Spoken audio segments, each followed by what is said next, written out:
My name's Tom Gershwin, and I'm a trumpet player in Denver, Colorado. My love for music developed when I was a kid. I had a piano and I played it all the time, just tinkered away. I also was fortunate enough to be in a great music education system in Littleton, Colorado. I had just a host of wonderful teachers through the years growing up. When I got out of high school, I joined the Army band and played music with them for 3 years, and I was surrounded with a few wonderful individuals there who continued to expose me to all sorts of music. And throughout all the years, jazz was one of the styles that always spoke to me. I would have a hard time describing my style because I play all sorts of music, all sorts of jazz, but one thing I try to keep true to what I play is a sense of lyricism. You know, whatever the style of music, I try to be a lyrical player.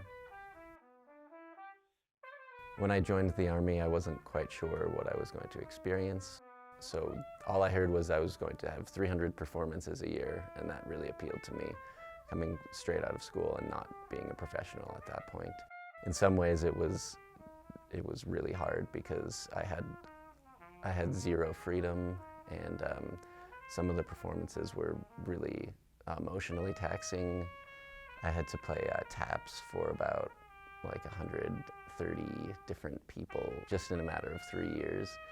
But even that experience of playing these very heavy performances all the time kind of gave me a perspective of, you know, the power of what music can do. I had the opportunity to play with a lot of wonderful musicians in New York. It was just a long list of all these names that just were big names to me before I went there. And suddenly they became people that I had relationships with and experiences with.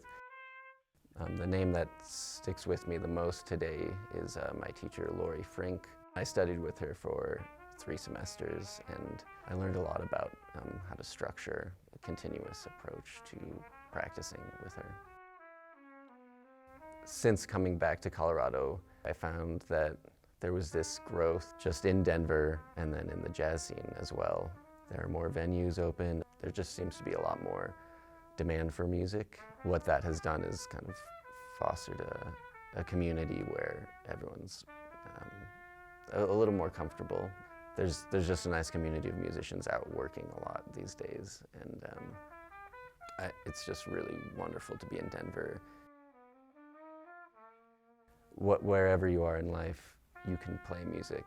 There are many hang-ups on, you know, what being a successful musician is and how it's hard to make a living, and I don't think that that is worth stopping practicing music and listening to it and loving it. When students are in high school and getting ready to be in the professional world, suddenly there's this fear of continuing to be a musician, and you don't have to make those life-defining decisions right when you're 18 years old. If you love music, it can always be a part of your life.